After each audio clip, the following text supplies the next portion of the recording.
Bessie Schwarz is the co-founder and CEO of CloudtoStreet, a service that provides flood tracking for disasters and insurance worldwide. Few know it, but 1.5 billion people face flood risk today. CloudtoStreet also helped introduce a new term to our vocabulary this season, climate adaptation. What is that exactly? Well, listen and you'll learn. So Bessie began her career in the field as a community organizer, where she saw the impact of flooding on vulnerable communities. She then went on to get a master's at Yale and started CloudtoStreet actually while being there. Now, Ty, why were you blown away by Bessie as a founder? Bessie is a really impressive human being. She is not only ridiculously smart, but the problem that she is super passionate about is one of the biggest problems that I didn't really understood existed to the level that they did and that they're tackling. The other thing is, this company kind of proves out our thesis this year. This is a for-profit company, which Bessie is incredibly passionate about. That is how she structures this company. And they are making money and doing things, big things today. So really, really impressive company, really, really impressive founder.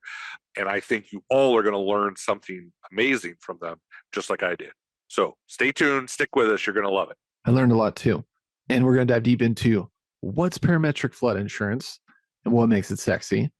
What is the real impact CloudtoStreet has had the past 7 years? And finally, what the hell is CLI-FI and why should you care? Mayhem on, brother. Mayhem on, Jacob.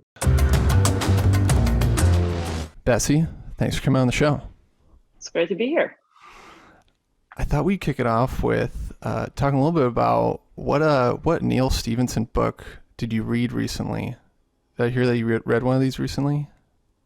Yeah, so I did read Snow Crash for the first time recently, and then I started his new climate change book, his CLI-FI book. Okay. Which is good, but I really do think Ministry of the Future, the one we were just talking about, like, takes the cake. I just loved that book, and I found it actually really useful to think about. It's set in near future, a couple decades from now, but how the world could be different if like the work that we're working on at CloudtoStreet were successful, how those chapters all change. Interesting. Yeah. Would you mind summarizing what that book is about for the audience? Oh yeah, it's a really expansive book, but so CLI-FI in general, I think, as a sort of climate science fiction, is Nice. a sort of genre that looks at the somewhat near future, but in a climate affected world. So fairly not super fiction-y there. And Kim Stanley Robinson, I think, really one of the great science fiction writers of our time here.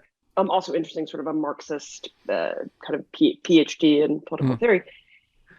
He basically takes an extremely big breath at all of the elements that will break down in the face of climate change, from the very personal. So a lot of every chapter, it's one of those books where every chapter is different, and there's a couple of characters who have threads, or in several of them. And so it's everything about how it breaks down in very specific ways: massive flood in Los Angeles, a huge heat wave in India, how financial systems break down, governments break down.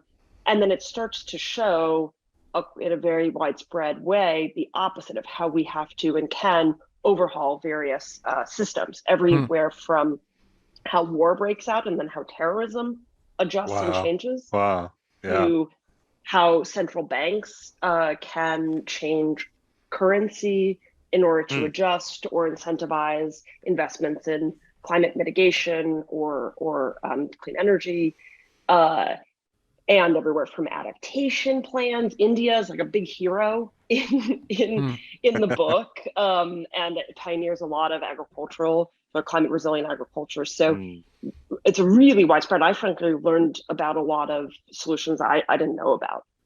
Wow.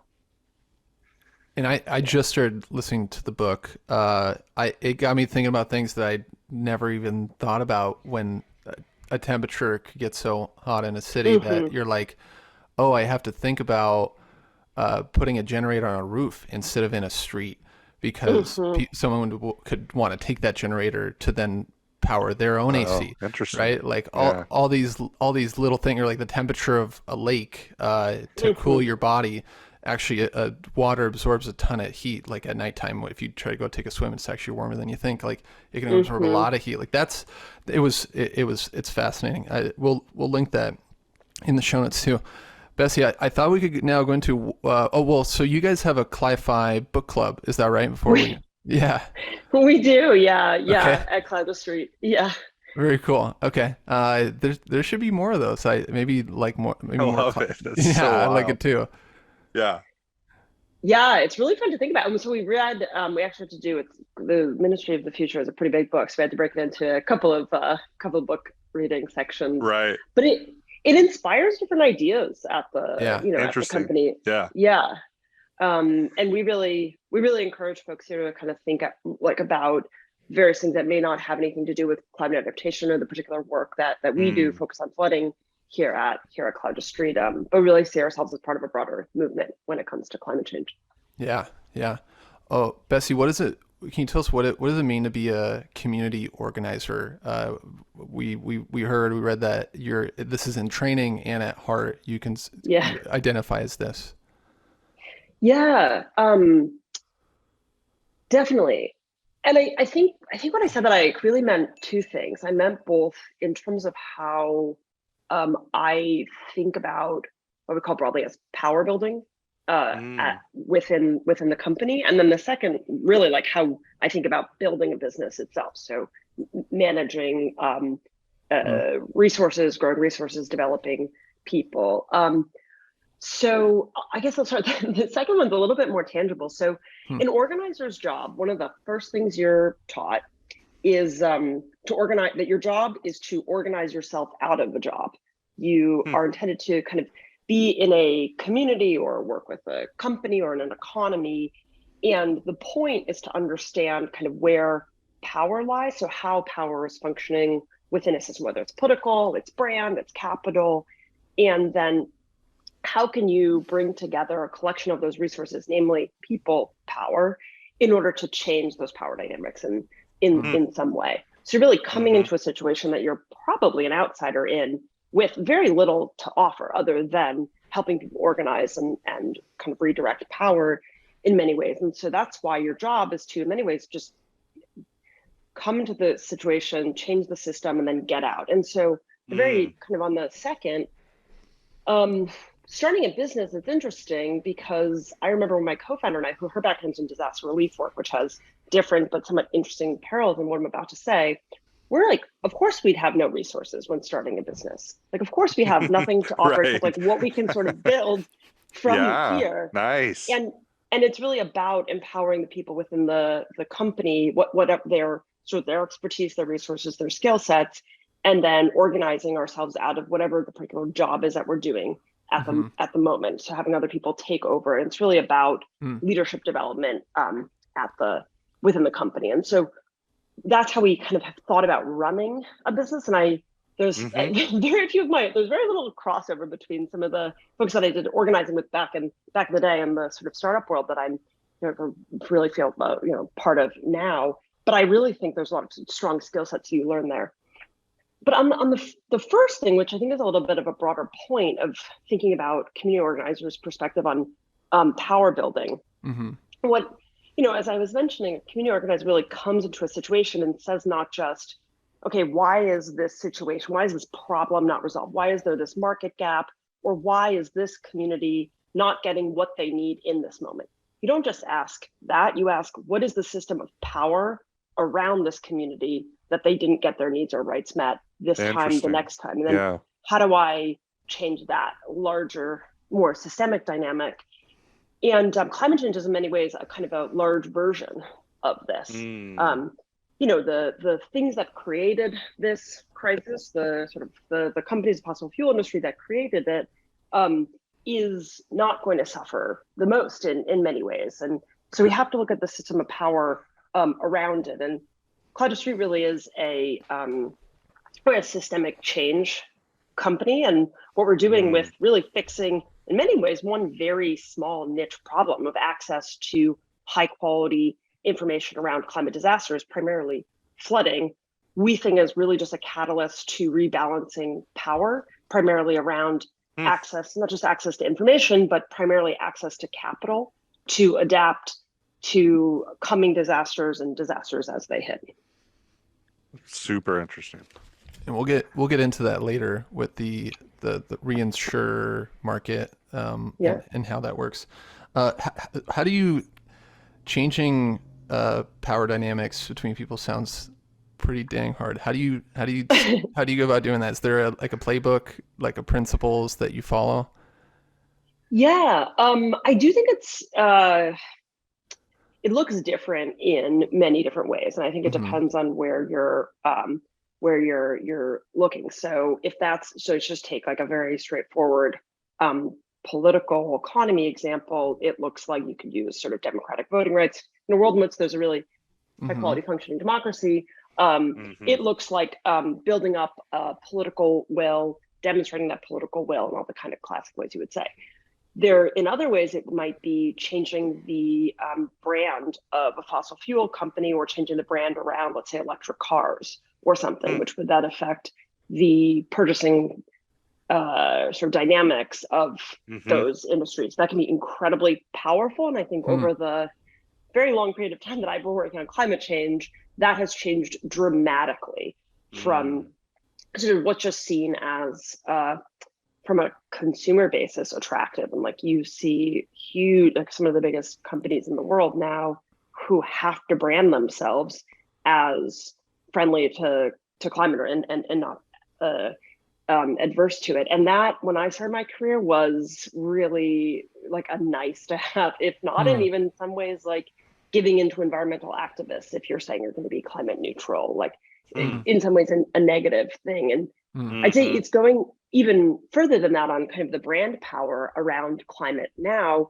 which is that people really understand what greenwashing is more and more, and I'd say the general public is just getting, I think, more astute about, what is kind of BS climate mitigation or sequestration, and has like sort of this sort of ask smart questions around, is that new forest that was just planted actually additive, or was it clear cut yesterday so that you could replant those here? So folks are really asking questions, and so kind of brand and tangible power, and how you generate that, and it's much more around marketing than some of the other things.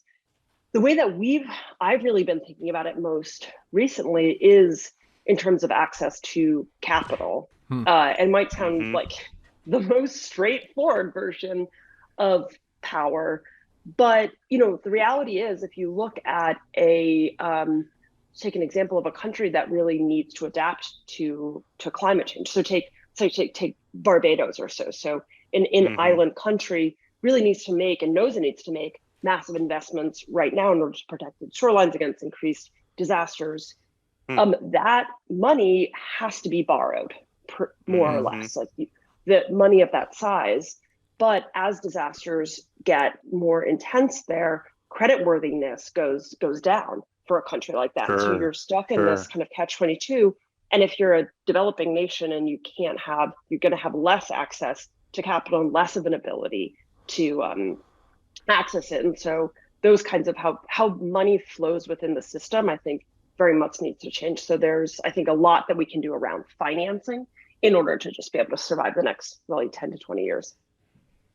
Super interesting. Yeah. Has climate change affected your life so far, or how has it, if so, either through the work that you did in the community organizing, or like personally, what have you seen? Yeah. I mean, it's affected all of our lives, but in very, very different ways. And, I want to be really clear that, this problem will affect those who are already the most vulnerable in this country and certainly internationally. So some research that we've actually at CloudtoStreet have done on that. But yeah, I started my career actually working with young people in Florida, mostly coastal Florida, and helping those communities, or young people who knew that they were likely going to have to move where their family had been for generations because of a problem that they were just born into. And I'm in touch with many of them still, and some of them have had to move or had to look for kind of other opportunities elsewhere. And then I've worked with like farming communities in the Midwest or low income communities in the Northwest as well, kind of close to where you all are, who actually were in some ways getting priced out of a clean energy economy. And so I've worked with some low income communities who just were being either forced to change their homes for around energy efficiency, but couldn't afford those changes. And so we were making sure that there was enough money. But yeah, I'll say that, the when it comes to kind of vulnerability around it, you really just follow, I think, the normal vulnerability dynamics within the country and globally. So we did this study at CloudtoStreet a couple of years ago now that looked at which communities would experience the most death or property damage in the case of a hurricane. Yeah, it was super interesting. Yeah, I mean, it's in some ways it's super interesting, and also like, oh yeah, of course, that's right here. Right. Yeah. Oh yeah, I always thought the color palette on that map was cool. I liked it. Yeah. And so you're like, oh wow, look at that there. And then you're like, yeah, that completely makes sense. It's like minority communities and generally like women-held households that are going to get experience the most loss, and we're talking pretty severely, including loss of life. So basically, what you're showing here is if a 500-year flood were to hit the entire country, every inch of the country all at once, which parts would see the most damage and death. So it sort of controls for the intensity of the event. And the patterns are pretty clear. Yeah, this was super interesting. Even the description of the profile or the patterns of the people that would be affected the most, I thought was extra interesting. And then the heavy on the fatalities in Texas, and then it was really, you call it the Bible Belt, right? Isn't that like right here? Yeah. Right. Yeah. Wow, interesting. And so the communities that you were working with in Florida, I hadn't heard this part, but were they being forced to move because of flooding? Yeah, so it was I was working just with young people, so it was mostly campus work there. Interesting. Yeah. And mostly it was people who are Floridians on college campuses who are thinking about their future in college, saying, okay, so where am I going? What am I doing next? And and thinking like we need to act. We need to act on climate because my community that I'm coming from is not prepared for it. And do I feel like I have a future here? And these were mostly lower income or middle income students. So I wanted to explore this a little bit of like, you started in this idea of climate change. You've been passionate about this, working in this for a long time, but you use a bit of a different word, a different terminology at CloudtoStreet. And it was important for me to understand because we've been talking to a fair number of folks who are trying to do something to impact climate change, this future mitigation, if you will. But you guys use a term a lot more than just climate change. You talk about climate adaptation. So how did you make this shift, if you will, and what does that mean? So climate adaptation is basically the recognition that climate is here now and affecting us, our personal lives, our livelihoods, our economies, our governments, our businesses, and we need to address, increase our ability to absorb the loss that is just here now. If you, I think it's according to NOAA, even if we were to stop emitting greenhouse gases tomorrow, the planet would continue to warm for 10 to 20 years. So even if, when all of my fantastic colleagues leading other innovations and companies are fully successful in going carbon neutral, we still have massive amounts of changes that are already baked in. And we have to address them now if we're even going to get to that future that sort of what we're planning for. But in some ways that sounds scarier. We at CloudtoStreet think that's actually incredibly hopeful, because the fact of the matter is we have the solutions now. So we actually have the data. I mean, we're getting better at understanding, getting more granular with climate projections, but we have the data certainly on disasters that are happening now and the near future, so the next couple of decades, and how that change is going to happen. We have the data now, and then we have the decision, the planning decisions, the response decisions, and the financial instruments like insurance, like certain forms of debt. We have these financial instruments that they've been working for centuries. So in many ways, it's more hopeful to me than, some hopeful new thing that's going to suck carbon out of the atmosphere. That, some of that stuff will work and some of it won't. But we know this stuff can work, is working now through the existing systems in our economy. So before I dig into the data a tiny bit more, because you made a statement of like, we have the data now, but arguably you guys have the data because it's out there, but it's huge and it's been there. But why flooding? Like, we haven't really touched on this subject. Why flooding? Why are you guys focused there? Yeah, that's a great question, because it's very clear. So flooding is the biggest climate disaster, like, full stop, in terms of the number of people. The amount of the economy, GDP exposed is actually more than half of all exposure, meaning you kind of stack the risk from fires and landslides and droughts all on top, and it doesn't equal the threat of flooding. Wow. And that's because flooding is so widespread. You really find it in every country as a sort of major. And it could come in the form of, just floods, sort of what's called sunny day flooding, that's just happening more and more across Florida, actually, as sea level rises and water table goes up. It could be like what we just saw hit Florida, really honing in a lot on Florida here, but the kind of destruction that we just saw in Ian, or a third of Pakistan actually being underwater from a massive event. So these are happening more and more, and we really decided to address flooding because it was clearly the biggest. From the hazard side, when my co-founder and I got together about 10 years ago to start working on this problem, it was also quite clear that flooding, because of how the phenomena operates, we actually understand it a lot less than other slower moving, kind of wider, physically wider hazards. It's a very peculiar, and it also comes in many forms: sea surge, river reed. So that's really interesting, because I actually would have thought we do understand flooding. Like, a river's there, and it's all of a sudden it comes over the bank because it rained a whole lot over there. I mean, I'm way oversimplifying, but that statement is interesting to me, because I feel like we do. I thought we did, but we don't.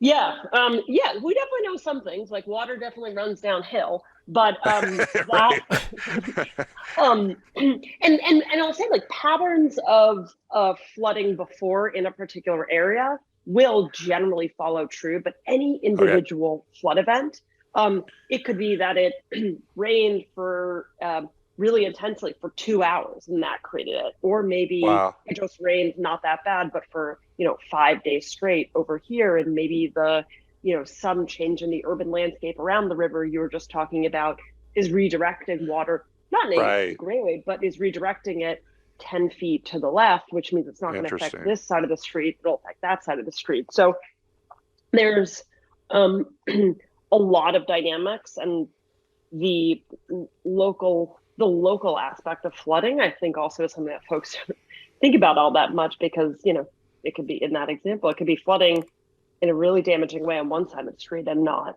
on the other. Interesting. Well, then you also talked about in another chat, or another talk that you had around, it also took one community 3 weeks to understand an area was flooding, and just the kind of archaic nature. I don't want to say archaic. I know you don't love that term. We've had a lot of science. We've had a lot of people on the ground trying to measure this and understand this in as close to real time as possible, but it hasn't been. And so I guess I want to use that as a jumping off point to the origin story of CloudtoStreet and how you guys do it differently. Yeah, well, I'll just jump off that example you were using there. That was the Congo, actually. So they came to us because many years ago, because they had a not even that big of a flood in the northern part of the country, but it had caused like about 5,000 people to be somewhat stranded, and it was disrupting some import. But yeah, it took 3 weeks to know that this had happened and that it was this causing this disruption. And while that's, I would say, on the more extreme end, if you look at even the U.S. here, I think access to comprehensive information about when a disaster is happening, how bad is it even a large disaster, but it's affecting or disrupting a large economy. Getting that kind of information is paramount for acting quickly enough to reduce loss in the moment. But it's pretty hard. So just continuing with this example, we came in about a year later after that event.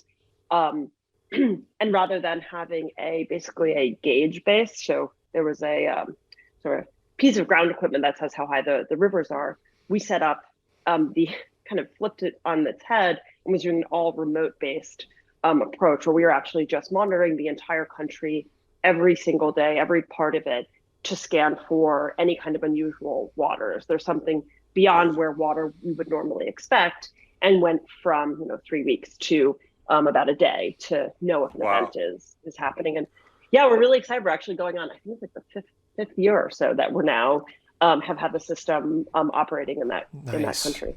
Yeah. Amazing. And you're doing this with satellites. You're basically taking in all of this data from satellites every day, and crunching it up, doing the heavy lifting and making it accessible.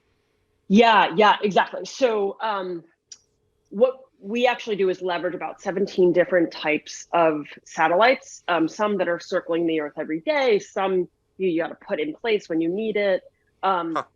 We're ingesting that all the time, and we've got algorithms that combine the imagery together and detect water at the individual pixel level. Okay, what of that is permanent water? What if that is water that we would expect to be there every other year, every 5 years? Okay, what's beyond that?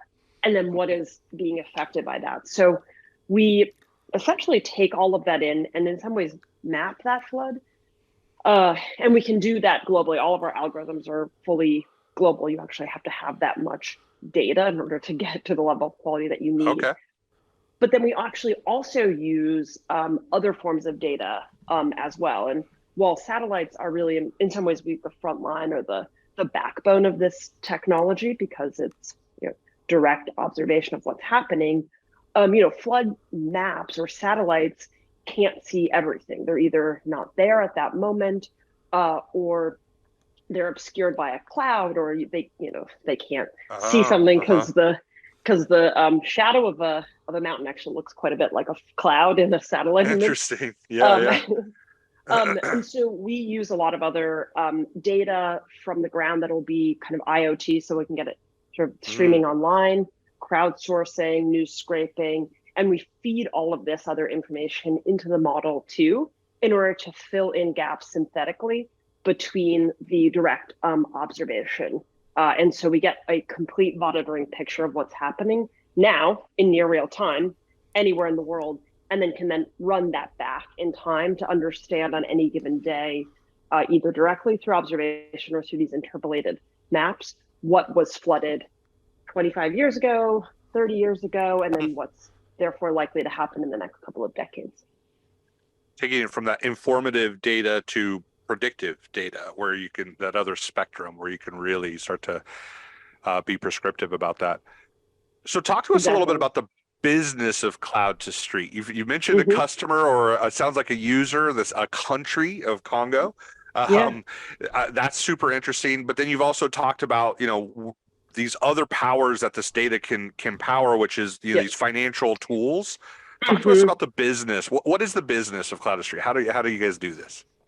Yeah, so we have two main market segments that we focus on. And the first is insurance. So this is insurers, reinsurers, and brokers, primarily through something we call parametric insurance, in which the insurer uses the satellite detection of a flood through what I just described in order to issue the payout, which means that they can offer this anywhere where our map is live, which is everywhere. So it really breaks open what can be insurable.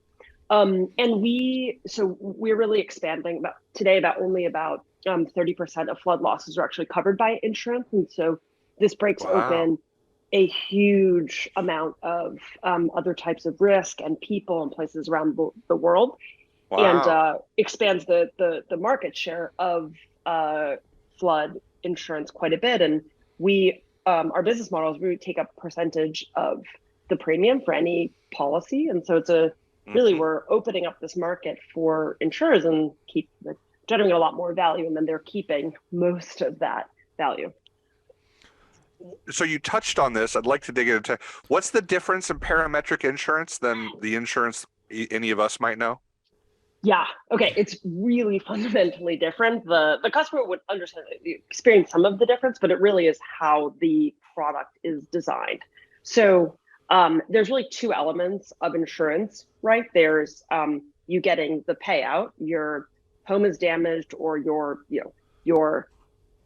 city, your state, your country has experienced a disaster. So that is verified. There's an event and you get a payout. That's the first part, is how you trigger that. People filing claims all across Florida right now.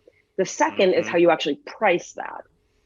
How the insurer comes up with the number that the premium you're going to pay every year in order to get the potential payment out if the event were to happen. So those are really the two components.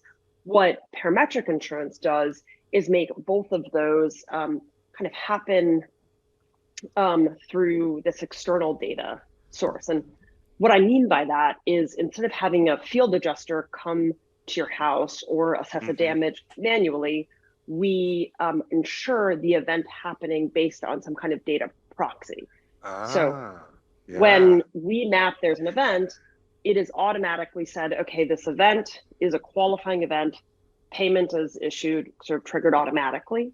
And it's really interestingly, you're not actually being insured against damage. You're not even really being insured against the event happening. You're being insured against this equation, this data proxy, saying, okay, we've reached this trigger threshold.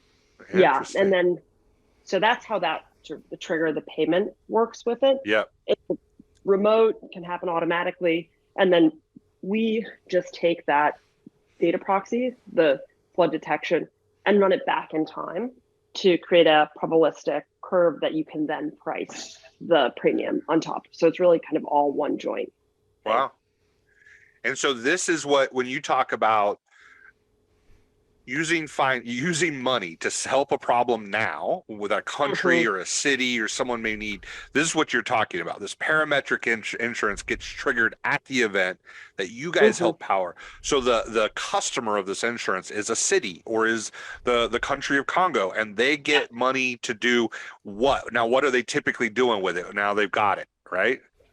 Yeah, so it can be used in a lot of different creative ways. It can be very simply just a typical payment for damage or as you would normally think of it. What actually is pretty cool about parametric is because it is just this very simple, an event happens, here's the money, and there's almost no real room for litigation in the traditional sense, because it's all really predetermined ahead of time. Data proxy set, went over the threshold, you get it, and that's whether or not the proxy was accurate or not. So you can use that payment. The schemes can be done differently. They are called schemes, but you can use that payment for however you see fit. It's not for, okay, I can see your roof is damaged, here's some money for the exact amount that we think it's going to take to repair that roof. It's just, you've experienced an event, here's the money that we predetermined you would get when an event of that size happens. So you can decide if you like to move. You can decide if you don't want to rebuild the house in that way. You can decide if you want to replant this season or just totally change your source of income, or how you're doing your problem. So you get to use it however you want, whether it's you as an individual, a community, an entire country. So some do come with stipulations about how you plan to use that, but Sure. it can vary quite a bit. You also could do it where it's a debt relief program, which I'm actually very excited Nice. about, where Yeah. instead of actually getting money, you just don't have to pay back your loan, whether it's an agricultural loan and or it's sovereign debt. And I think this is a really critical for the kind of example I was just talking about with Barbados, where Right. you're taking out as a country massive amounts of money in order to adapt to climate change. You have to pay that back in the form of a loan. But what if a massive hurricane hits and then you have to decide between Wow. doing Wipes you out. response, Yeah. or paying back your debt or falling further into debt? And so I think these kinds of programs are really kind of important for ensuring that we don't have massive bankruptcy all over the Yeah. place, Yeah. or big climate bubble, that banks are then just holding on to all this climate debt that they didn't realize they had when they issued the loans to begin with. So Or stopping them from giving loans altogether because they can't see the returns on it Right. anyway. So why would Right. I give this debt in the first place, and Right. not being able to finance it? So it powers the whole flywheel, if you will, allows those banks Exactly. to make those loans because they know there is an opportunity to get paid back. Exactly. Helps de-risk, or maybe it makes more credit-worthy farmers who wouldn't normally be able to access this because they're in a risky area. You want that. I mean, I think it's incredibly valuable for banks. What they do then is get an insurance themselves. So you're a bank who's Interesting. writing policies for Yep. government.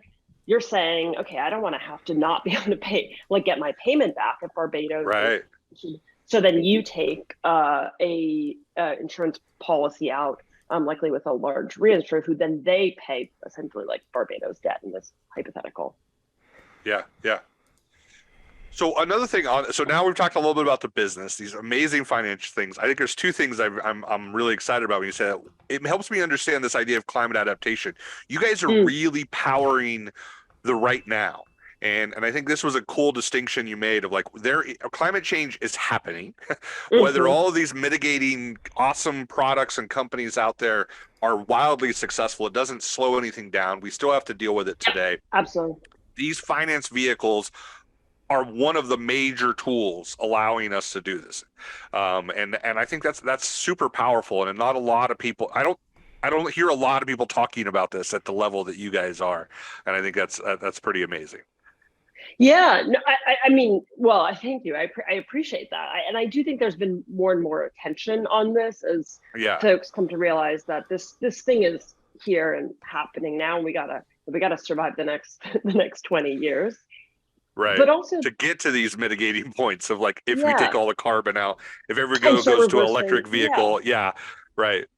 Yeah, exactly. And then if you start to think about, we have, massive amounts of private capital that could be just distributed through similar financial instruments we have today in order to help finance this. Like, we don't have to just rely on, we need support from public financing, even just to get some of these new instruments going to demonstrate them. Sure. But, there are some estimates that the UN has that it's really only costs something like a couple $100 billion, which I guess sounds like a lot, but in order to finance all of the adaptation programming on any given year, that would be required to absorb the amount of loss that we have right now. That's not a huge number. But it's clearly not. We're clearly not spending that amount now. Right. And so we're quite interested in how we can support redistributing finances to enable those kinds of actions to happen. And your data platform allows this, powers that to be able to be, now I actually can put a product behind that or financial product behind that. But the other side of this that I wanted to explore, which is this idea that you are doing this as a business. And you've said this, you've stated this before, as a capitalist business that is for profit, making money, which is one of our big theses this season. Talk to us about why you think this is the way to build these types of changes and make these types of efforts work. Yeah. Yeah, I mean, don't get me wrong. I don't think it's the only way, the only Fair. necessary way, Fair. by any means. But I think it is, in many ways, the only way to get to the scale that we really need to with the solutions that we are talking about. I mean, I just casually threw around the term like $200 billion that need to get Right. redistributed. Yeah. That's there's no, foundation or NGO. I think the history of, well, I would be love to be wrong, that is getting that budget on an annual basis, just redistributing it effectively. Like, we need things that are going to spur and be at the level of like large capital enterprises. And I think to do it sustainably, it has to have a business model behind it. Now, I don't think, when we're very clear at CloudtoStreet, internally with the team, that this is not the only theory of change. This is not the only thing necessary, and that we think community partners that we work with in the US and internationally are necessary for building deep resilience within a community. Like, what we're doing is providing the data, making sure that everyone has access to the information that they need to prepare and respond to climate change, from entire governments to the UN to down to communities. Like, we want everyone to have that kind of access, and then need the capital to take those actions. And kind of interesting evolution along adding capital actually in. Right. But that's just really two absolutely necessary layers that have a business model behind them. We think we can get to a scale where really we are talking about close to everybody. But that doesn't mean that we know exactly the right decision that makes sense for you, your household, your government, your country. Right. That we know the kind of history of what it's going to require for your community to, let's say, relocate from where it is, but maintain its culture as much as possible. Like, there's a myriad of decisions, of support, of resources, of actions that have to be taken that I really think don't have business models necessarily but behind them. Yeah. And need to happen on a much more local level than I think CloudtoStreet necessarily works. Yeah. That's powerful. And I guess the last thing I'll say is that we really like to, as much as we can, and try to stay humble about how much of it we are able to do and are doing, but partner with these organizations. And so we often say we work in countries all over the world, and while we often say, like, we pick a country where we don't have someone who's from there, like we work in Colombia, and like, I don't know what it's like to be a Colombian farmer. I will never fully understand, no matter how much work I spend. We partner there. We want to partner with local organizations who understand the local context for sort of last mile adaptation there, to really, and learn from them about what does resilience look like? What are the negative potential effects of insurance there, or working with the government there, that we wouldn't think of? And so I think of thinking of, in some ways, your end user or consumer, whether the same or different, just as a kind of like the ultimate customer of your product, even if they're not the consumer, and treating them kind of with that respect and that humility that you have to create a good product, is, I think, the way that we try to partner with these other forms of theories of change. Yeah, that makes a lot of sense. Everyone doing their part. A rising tide needs to be, I guess, not pun intended. Let's talk a little bit about, so you recently got funding. It was about 2 years ago. You got your first funding. You're a 10-year-old company. And let's talk about how you strategically aligned your different investors at that point in time. It seemed like that was a very deliberate decision for you all. Yeah. Definitely. So as I mentioned, CloudtoStreet's been around for a really long time. I met my co-founder in grad school. It's actually over the 10-year anniversary now that we met. Wow. And then met Colin Doyle, who's on our founding team, like, very early as well. He was working at NASA, and just began working on this a long time ago on the signs of it. And then we were working with governments all around the world for years, really, before we took VC funding. and mostly working with national disaster management agencies to give them access to information that they just didn't have before, sort of like that Congo example.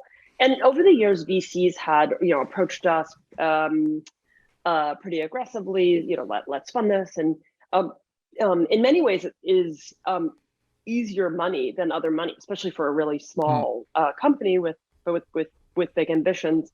And we largely just didn't entertain that because we didn't quite yet have what we call product market impact fit. So the theory of this dollar is going to lead to more kind of output. So really understanding what part of the market they were connecting to, and then how that led to sort of 1 unit of impact and what that would be before we pump money into the work that we're doing, and sort of go off to the races and then start subjecting ourselves to kind of investor pressure. And it was about two years ago that we realized that the flood parametric market was really finally ready to take off. The parametric and insurance had been on our radar since the beginning as a mechanism that we always thought was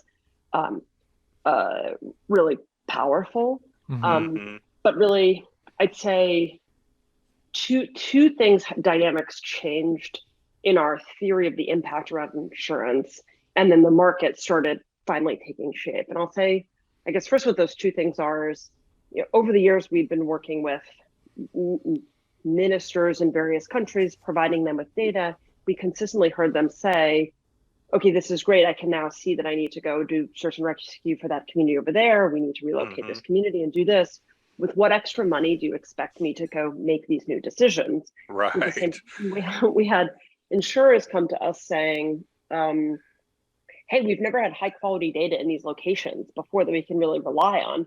Wow. Could we use this to just offer new products in new places? Sometimes the same places where people were saying we need access to money. Wow. And we were like, okay, let's put 2 and 2 together here, and really understood what it meant to build underwriting tools on top of our data, which was no easy feat, I have to say, but we realized that would be possible. And then we saw the market coming together where insurers were actually okay, we actually are interested in and would start putting serious amount of money behind these policies, even if it's in the developing world for governments or in new parts of the US. And so we raised money about 2 years ago, first round of money 2 years ago, in order to build out that technology. And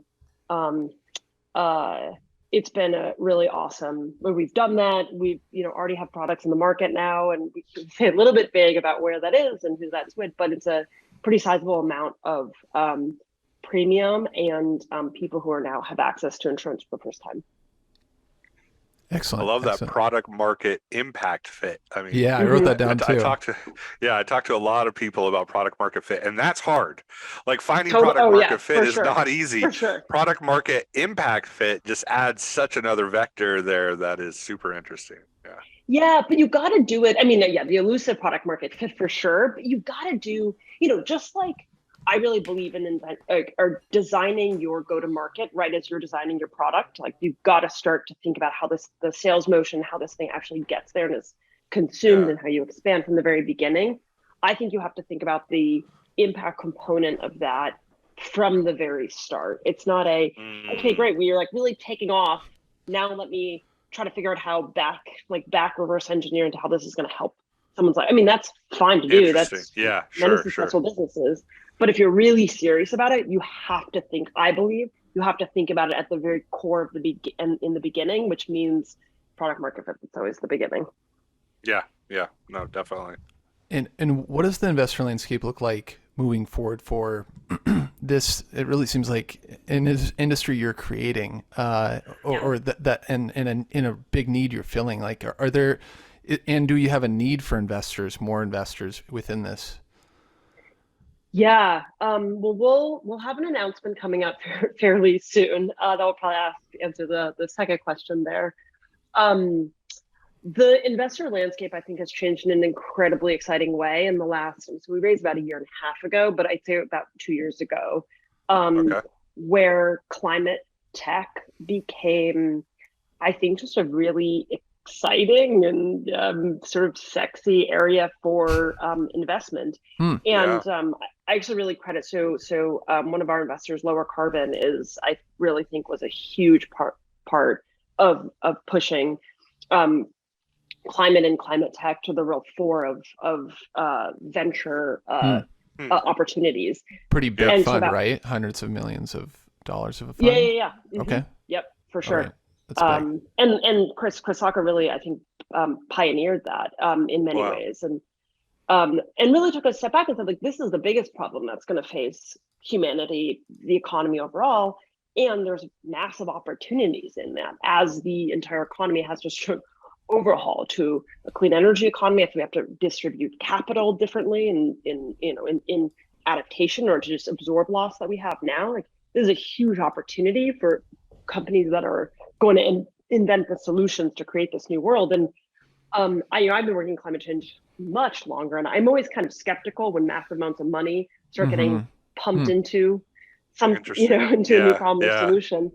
But I was a little bit skeptical in the beginning, like, are people serious? Are they going to invest in the right solutions that will actually create the world we need and create it in an equitable way? Yeah. And it's not perfect by any means, but I'm personally incredibly encouraged by how the investors that at least we have think about climate, think about the solutions. So think about the tech, what the right tech is, think about the regulation around it, think about the systems of change that need to happen, think about the equity issues involved. And I think are really, like, very open to learning and questioning their own beliefs about it and get into the complexity of it. So in that sense, I've been very encouraged. And just to come back quickly to the CloudtoStreet story, when we decided we think we're ready for VC style investment and money in order to really expand and grow the kind of product market impact that we think we have found, it was really important. I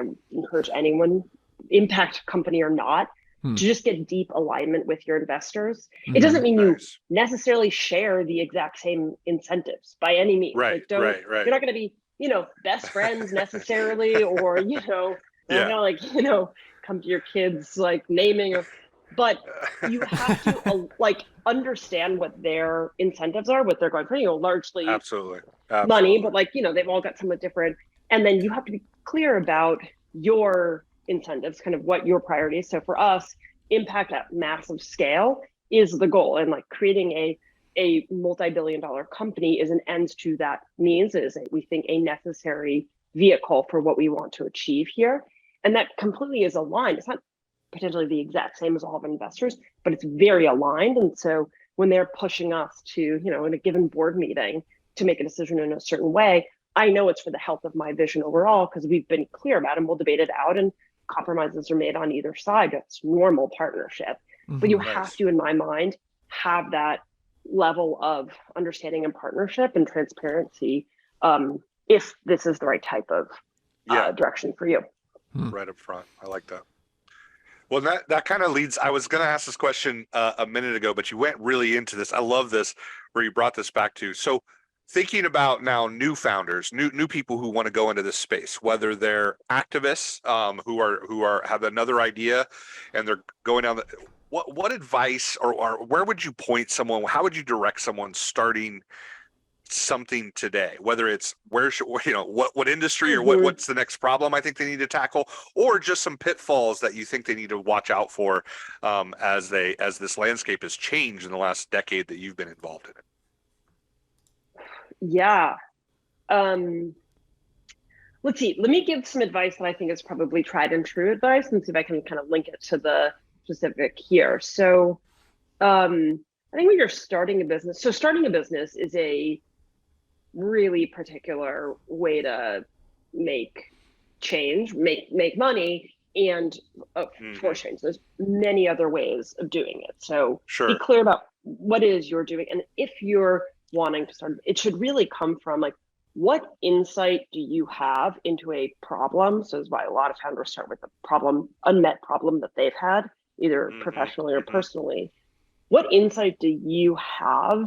And then opportunity do you have to change something that, for whatever reason, nobody else has either understood or been in a position to create something that's massive and world changing, and like only you are the person, or you and your founder or co-founder are the person who like actually are the, like, that's extremely unlikely that has happened, right? And so you have to have like a pretty strong conviction that this is new, highly desirable, and like nobody else knows this or is in quite a position. So I think a lot of, investors I respect talk about like, why would this person have the ability to see the future in a way, because they were, at Salesforce and saw that kind of software was going to take off in every industry, and go invent it in a different way. Or Salesforce was like fundamentally not solving some particular need, or was not in a position to do that.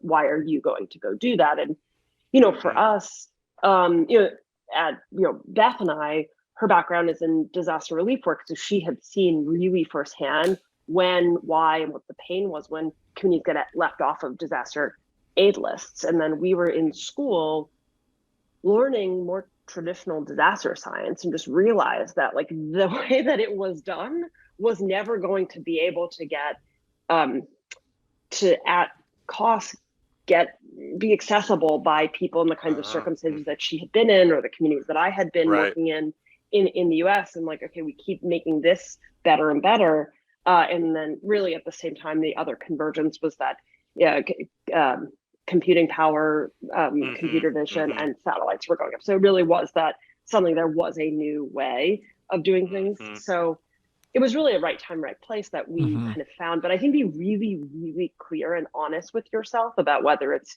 this particular thing and it's you and your co-founder that can do it. And then the other thing I would say is like that kind of product market impact fit, like just be really honest with yourself about it. There's no point in sort of like lying to yourself about how this thing is going to go, be it like billions of dollars, or it really is going to help people. If it's just not, like, you'll get to a point where you kind of can't hide if it's not true. And we try to do that. And we did this one, I'll just leave with this one thing. And there was kind of a year in which we said at the company, we just need to make sure that at the end of this year, there is a name of a person or many people who we can say really honestly in the mirror, like that person's life is fundamentally better because of CloudtoStreet is here. And this was many years ago. We were like, we are not scaling, we are not doing anything else until we can really honestly talk about that, whether it's quantitative, or we want to be able to know that, and then what kind of scale. So very concrete and literal. So we felt like we couldn't really hide from that. And then we just actually decided the company will probably be doing that we've stopped doing that because we're like, okay, great, here it is, and then here's right. But we're actually probably going to go back to holding ourselves accountable to a test like that for more widespread. Love it. All right, one question we've been asking everybody that's been on the show is, from your perspective, what's the next big step change in climate action or climate sustainability that we need to take, or that you see coming? Yeah, so I'm actually incredibly excited about the attention that's starting to get directed towards climate adaptation. I think the SEC rules here in the US will help with that quite a bit, where climate disclosure, it's really only one part of starting to think about how we embed climate risk today into the economy. And think about the assets that are risk, where the weakness is there. I would be excited to see insurance, or really what we think of as disaster risk financing and risk transfer, also be a part of regulations like that. So if you're in a risky area, you have to have insurance of a certain kind, you have to have debt relief of a certain kind.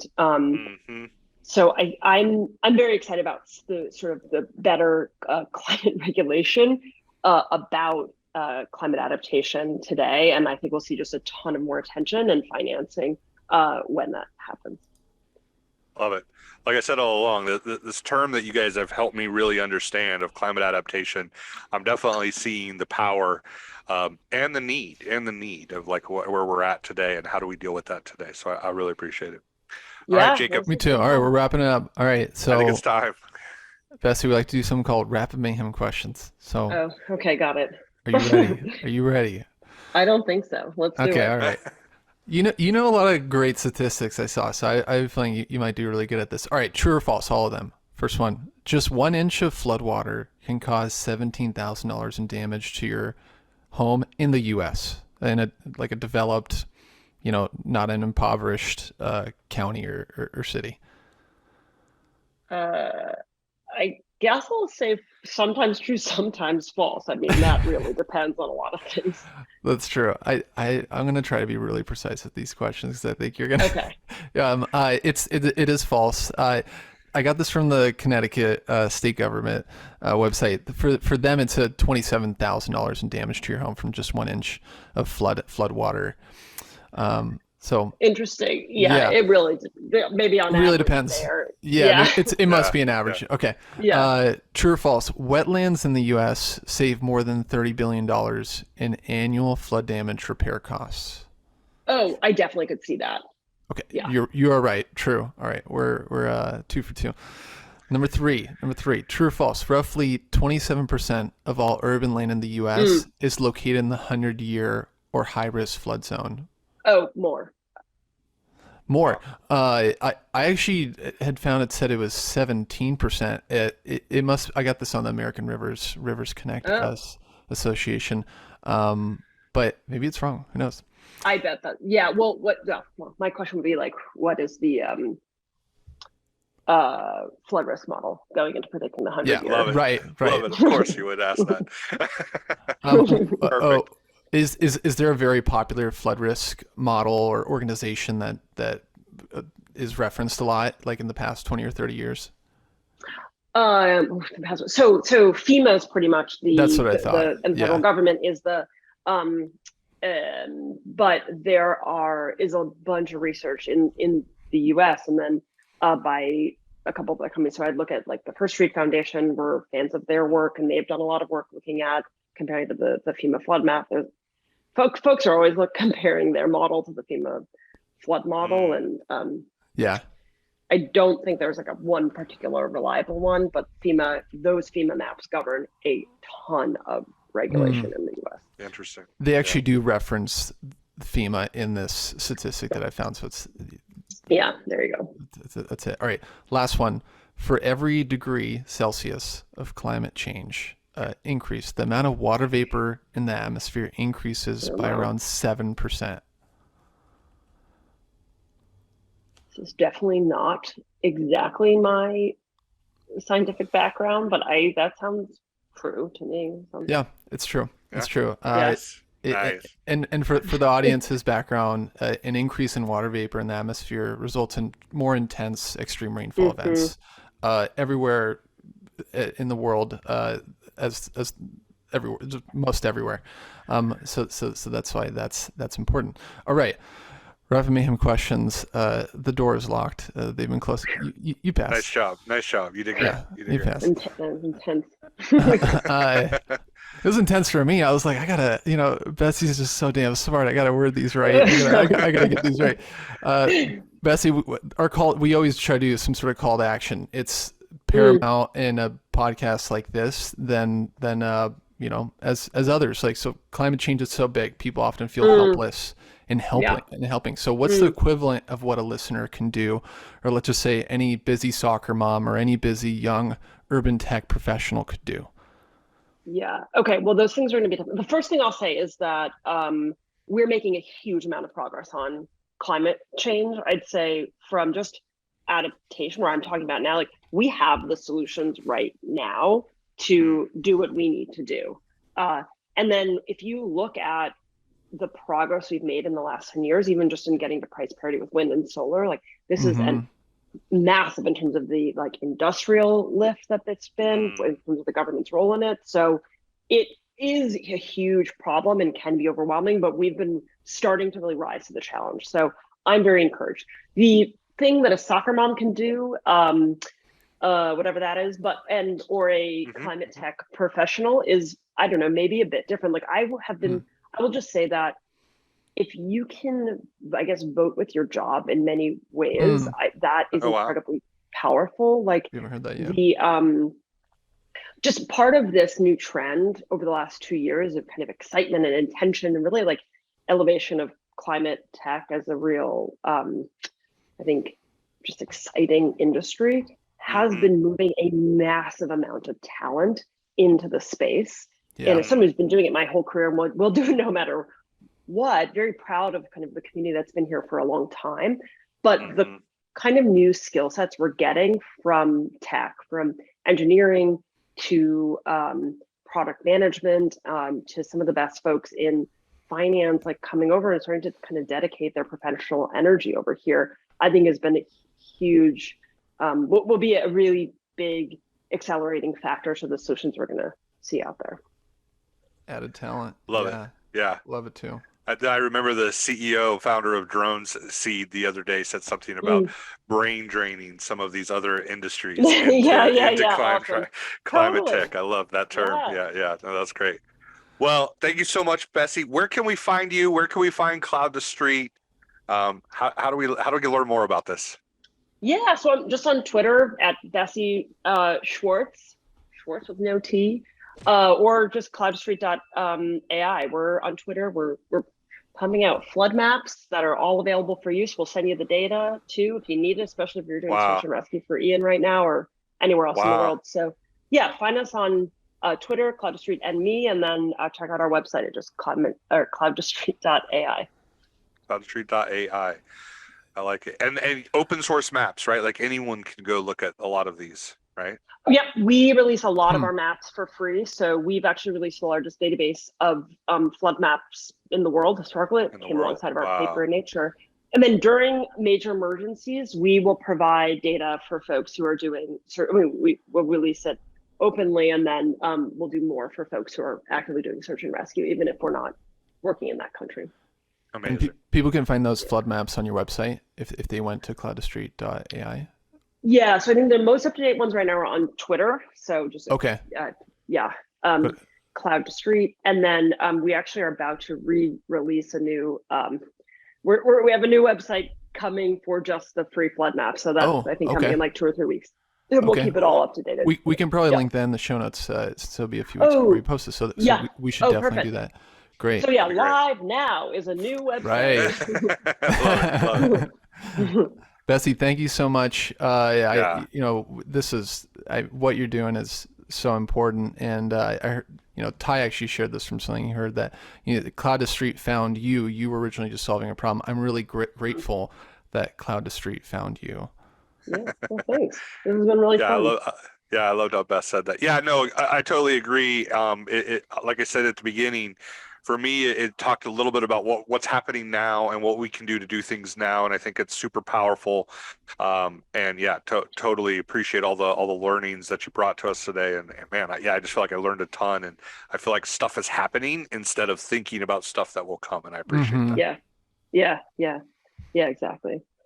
All right. Awesome. Well, thanks so much, you guys. Thanks, Bessie. Have a great one, Bessie. Appreciate it. Bye. See you, Bessie. Bye-bye. Bye. Bye-bye. Boom. How was that? Well, there's more. So keep listening. We speak with climate tech leaders and change makers in EV, reforestation, solar energy, flood mapping, and a whole lot more.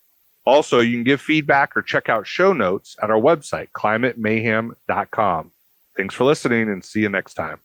Oh, don't forget, if you found this valuable or interesting at all, please hit subscribe. That way we know you're loving it. So just go to Spotify or whatever podcast app you're on, hit that subscribe button at the top. Production was done by Daniel Steenkamp with cover art by Harrison Glenn. This is Jacob Kubica with my legendary colleague, Ty Wolf motherfucking Jones. Peace out, Climate Mayhem. Out.